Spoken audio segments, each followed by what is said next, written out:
start at Old Trafford as we have Manchester United 0, Liverpool 3. Should we start with the game? Should we start post-game? I kind of want to start pre-game, right? Okay. So obviously Ten Hag came out and said that Manchester United have been the second most successful team in England because they've won the most. They've won the most trophies apart from Man City since he took over. He was talking up his abilities, talking up his team. Gary Neville was quite strong in the fact that Manchester United had a better midfield than Liverpool. Adam, on the pitch, just how were all of these points proven wrong? It was kind of stark, the difference, right? It was a bit of a masterclass, wasn't it, in terms of how to play your football. And I think what's becoming really obvious right now, and I don't know about you, but Erik ten Hag relies on individual performances as opposed to team performances or strategies in terms of games now. And in that particular game, Arne Slot kind of summarized it at the end of the game with his kind of nice kind of like review of how they kind of strategize against this Man United side. They knew that they were going to leave pockets of space, and it was all about being quick and being able to penetrate like with willing runners. And the most important thing that I felt was that you understood straight away what they were trying to get at. You know, within a couple of minutes, they identified quickly what they had to do, who they had to kind of target, and they got their results. And it was so easy, Rory. In the end, I think 3-0 flattered them because I felt Liverpool eased off the kind of gearbox when it came to actually doing those attacks in the end, because actually it could have been even more. And it was just down to hesitation from the actual players. But it was just too easy. And I suppose my point is, where do Man United and Erik ten Hag go from here? Because it feels like they've just been found out. Everyone knows now what to do against them. Have we asked this question in the past 18 months on this podcast? Where do Manchester United go from here? It's incredible. It's just... It's incredible. I think, look, you look at the two teams. I'm in love with Arne Slot already. I just love what he's bringing to the Premier League. I love his energy. He comes across really well. The fact that he did just absolutely tear apart Manchester United in about 2 minutes in his post-match of like, this is how we knew they were going to play. This is how we're going to play, and it worked. If you looked at those two teams and you said one of these teams has had their manager for 3 years and one of them has had it for 3 days, people aren't going to guess right. And what I found really fascinating was, like, obviously Arne Slot coming straight in, he's just slightly tweaked what Klopp's done and just made it a little bit more like they're a little bit more possession driven now, right? So they're much more kind of trying to get control of the game, whereas Jurgen Klopp's teams very much thrived when there was no control in the game, right? They thrived on that like chaos. And I think he's just gone, no, we can still use that energy, that dynamism, the pressing, but at times, we can just control the ball, take our foot off the gas a little bit, and just see out a game. And as you said, that's what they did once it was 3-0. They went, okay, we don't need to run around like madmen for the rest of this game. We can just wait, patient, and see the game out. And I think throughout the game, we saw that tactically, Slot was just miles ahead of Ten Hag. And Ten Hag's inability to address a problem. Because I think what happened, now obviously... The lightning rod for this game was Casemiro. And I'm not saying he had a great game, right? I'm not saying he even had a good game.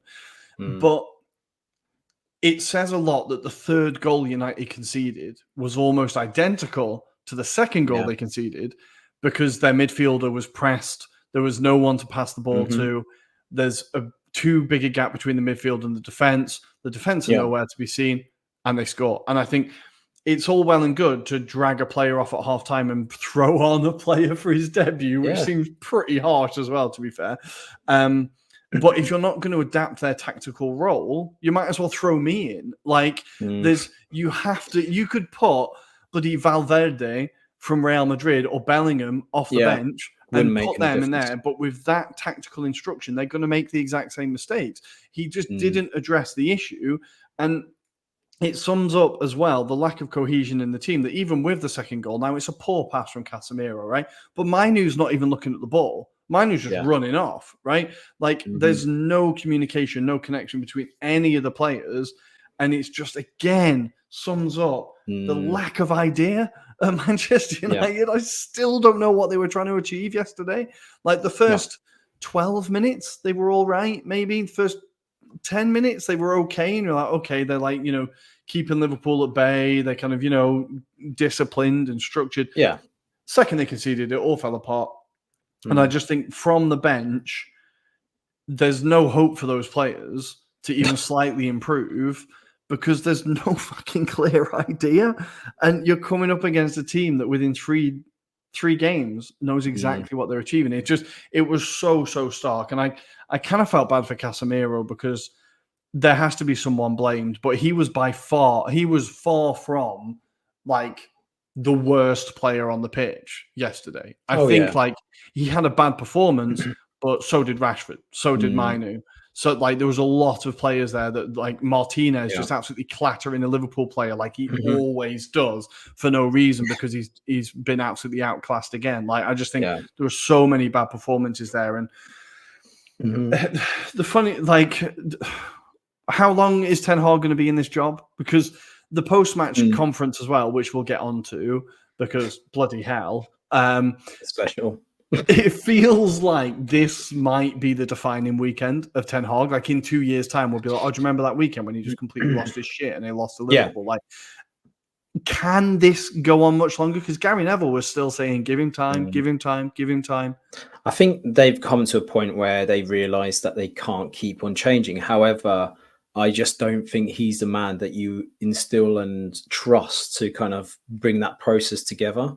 Like at no point do I feel that he's progressed any of the players in that 3-year tenure. Like if you could name me one player that he's improved, I think the best that I've heard, argument's sake, was Diego Dalot. And I don't think it was because he was under Erik ten Hag's tutelage. It's because he went out on loan to Milan and developed his game there.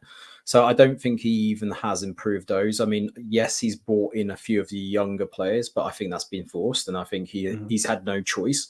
Garnacho, I don't think he's using to his best of his abilities. No. Like you've mentioned, Mainu has been lost.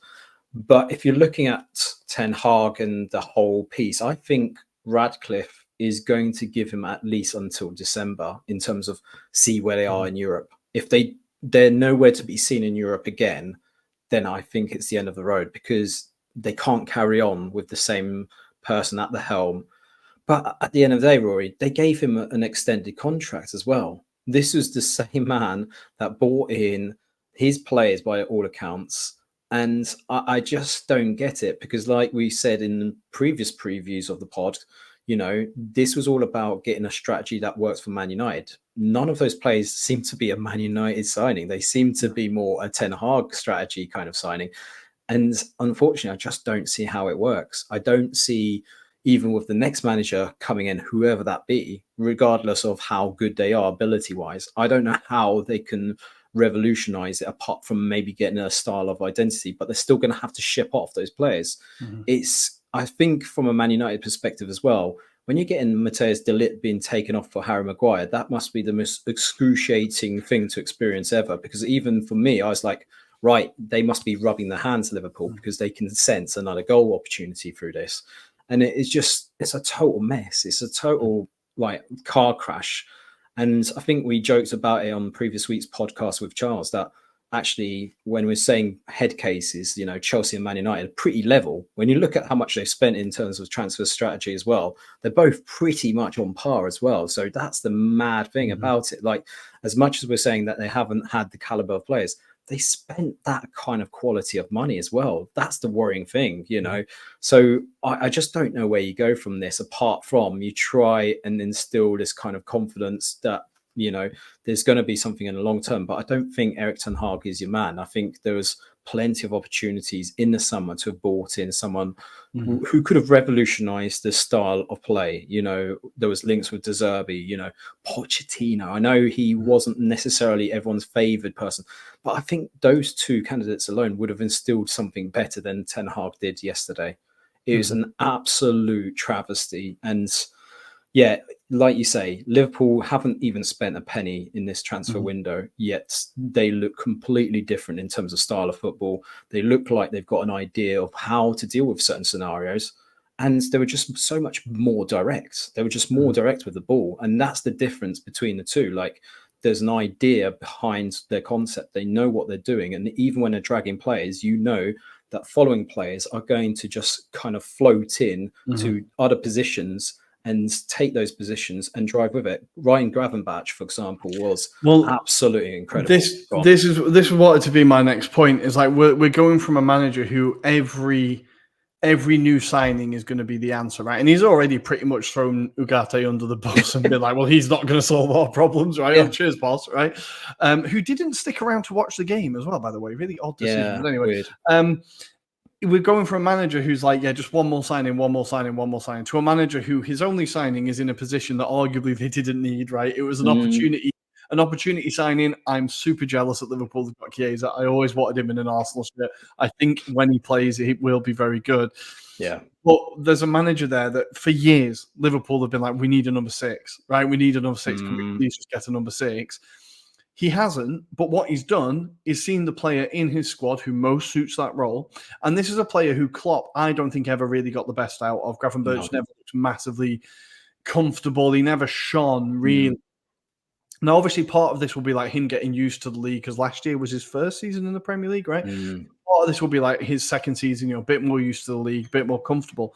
But also, Slot has got him there in that role, and he looked head and shoulders above everyone yesterday. Like his big frame, long legs, his ability to win the ball, his like when he was at Bayern Munich, obviously from Ajax, there was a lot of excitement, right? He never really fit in at Bayern Munich. It didn't really work for him. And it was very much a kind of another like gamble, kind of let's see if this potential comes out. Sure. And from the start of this season, it's really promising. The test for Liverpool in the future, as it will with all the teams, is when it starts to become 2 games a week. If he's your only option at number 6, and Endo, who I don't mind as a player, he's fine. If he has to come in, maybe there's that quality drop. So like they've had obviously an incredible start to the season, 3 wins out of 3. Not conceded a goal yet, right? I think they got 3 clean sheets, right? So it's incredible for them. But I think going away to Old Trafford is not what it used to be. And I think Arne Slot didn't get carried up in the emotions of the game. I think in the past, Jurgen Klopp has been like, this is Manchester United away, where he just went, these lot of crap, we'll just win this. And they did. And I think it was just absolutely men versus boys. So, yeah, incredible performance, incredible result from Liverpool. Manchester United, the post-match conference from Erik ten Hag, or just quickly before we move on, it's one of my favourite things because I'm going to put the clip in here. The mistakes that your team made today are the mistakes that they've been making for 2 years. And what makes you confident that it's players that are the problem and not your coaching? So what do you mean? Tell me then, explain me. Maybe you can explain me which mistakes we make regular. Well, constantly turning the ball over in your own half, playing the ball out from the back, getting mugged, chances come on the back of it, counter-attacks when you're outnumbered, giving up endless chances in your own stadium against the team's biggest rivals. With the greatest respect, I've been seeing that for so long now. You are sure? Absolutely. Absolutely sure. I don't think otherwise you wouldn't win trophies as we did and to beat big opponents. So I'm sorry for you. I have another vision. You wouldn't, with the greatest respect, play brilliantly against City in that final. You almost lost to Cambridge in the semi-final. I mean, come on, let's have a realistic view of what happened there. I think we won after City the most trophies in English football. So I'm sorry for you. But people comparing that press conference to the Mike Bassett clip from Mike Bassett, England manager, is just about my favourite thing in the world. That moment where it's like, well, if you could have tell me exactly what mistakes you were referring to, and then gives him 10 clear examples. Okay, yeah, no. Well, I disagree. Like he shrinks. It's incredible to watch, right? It almost felt like like those media managers. They try and say this is the thing that you should say, and this is how you should play this scenario out, and that's basically what was the inspiration. Clearly, it was Mike Bassett, right? But it was gobsmacking as well. I think even the journalists themselves were probably wetting themselves in there, thinking, "What am I hearing that right?" And then he compared himself to not being like Harry Potter, not being able to kind of mesmerically kind of magic up these kind of results as well. It was just absolutely baffling. But also, just one more point, Rory, I wanted to say at the end of the match, Mo Salah was also interviewed, and he also slips out that it was going to be his final year. And I wanted to ask, what was your thoughts? Do you think that kind of changes the direction of how Liverpool approach this season? And, not necessarily for a negative. I think this is going to be possibly a positive in terms of they will drive it so that he can win something this season. But I do wonder where the direction is then going forward with Mo Salah. Is that an indication of, look, that's probably long-term strategy. They knew it was going to happen. And clearly this move was going to be a case of it'll happen after this season, and they will evolve under Arne Slot. I mean, how's your impression of that kind of news dropping as well? Well, there's three possible ways of looking at this, isn't there? Obviously, there was rumours that he was going to leave a long time. There was kind of the semi-public spats with Klopp towards the end. Yeah. It looked like he wasn't particularly happy. The links with Saudi Arabia have been there for a very long time. It's generational wealth. I'm not really of course, right? Now, it could be that English isn't his first language and he's slipped up, and it's kind of been a little bit of like, and that's not to say his English isn't good, but you sometimes get phrases wrong where you don't say something how you exactly mean it. As someone who doesn't speak particularly well Italian, trust me, it's really hard to get across the nuance of what you want to say, right? So I think that's a possibility that he's just phrased it wrong when he meant to say it's the final year of my contract, not it's my last year, which mean the same thing, but have very different connotations, right? It's the final year of my contract, factual. It's my last year, I'm off, right? But they basically mean the same thing. It could also be a negotiation tactic for him being like, yeah, it's my last year here. So the board go, oh shit, right, we need to try and we need to kick off negotiations. We need to try and keep him here. Yeah. Or it could be that he's decided that he's going, and he's just decided to announce it in the most nonchalant way possible. We won't know until the end of the season. But if I'm Liverpool, I'm offering him another two-year contract. Maybe he'd be after a 3-year contract, but I'd be offering him another 2 years with an option, maybe, because every time he takes his top off, you can see he's in incredible shape. It's incredible, right? He's not like your typical 32-year-old, or however old he is. The performance yesterday and his performances throughout these first 3 games of the season, again, it's only 3 games, but it shows you that he's still very much at the top of his game or very close to it. And I think giving him it would give Liverpool that little bit more time to bring someone else in and bleed them into the team as that replacement. Now, maybe that could be Federico Chiesa if Chiesa really puts the fitness issues behind him and hits the levels that we know he's capable of. But if you can have Salah not playing every minute of every game, but have him as an option as he's getting a little bit older, I think you could really maximize that quite a lot. So I think Liverpool should be trying to tie him down, but I'm sure they'll be doing that anyway. It was a really interesting moment, but my initial thought was he's phrased it wrong, and he's just not. He's not said. What did you think? I thought it was genuinely he's saying this is his last season. That's me personally. I don't think his English is that bad. And I think he knew what he was trying to indicate. I think that is possibly him saying, look, I've had some great years at Liverpool. I've achieved all I can potentially. And look, under this kind of stewardship, I don't think he has a bad word about Arne Slot. I think he just genuinely, for his family's sake, I think he just fancies a new challenge, and maybe Saudi might be the kind of place he goes to, then he can settle down thereafter. He doesn't have to worry about the rest of his career then. I don't think he's got much to prove, should we say, Rory? No. I don't think he's got a lot more. If there's an offer, like a Real Madrid, I think he takes it up, for example. But I don't think those offers are going to happen now. I think that happened. Those rumors were like 3 seasons ago now. I think those offers have dried up since. And I don't know realistically who would be potentially entertaining a offer for him. I'm sure there'll be a lot of clubs, but whether they kind of meet his kind of aspiration, should we say. So yeah, it'll be fascinating, but I think he definitely meant it in the way that he said it. Well, one thing for sure, Barcelona will absolutely make an offer for him. I can guarantee that. Sure. Barcelona will absolutely... They will fail to register him. That's the most important thing. They will absolutely be after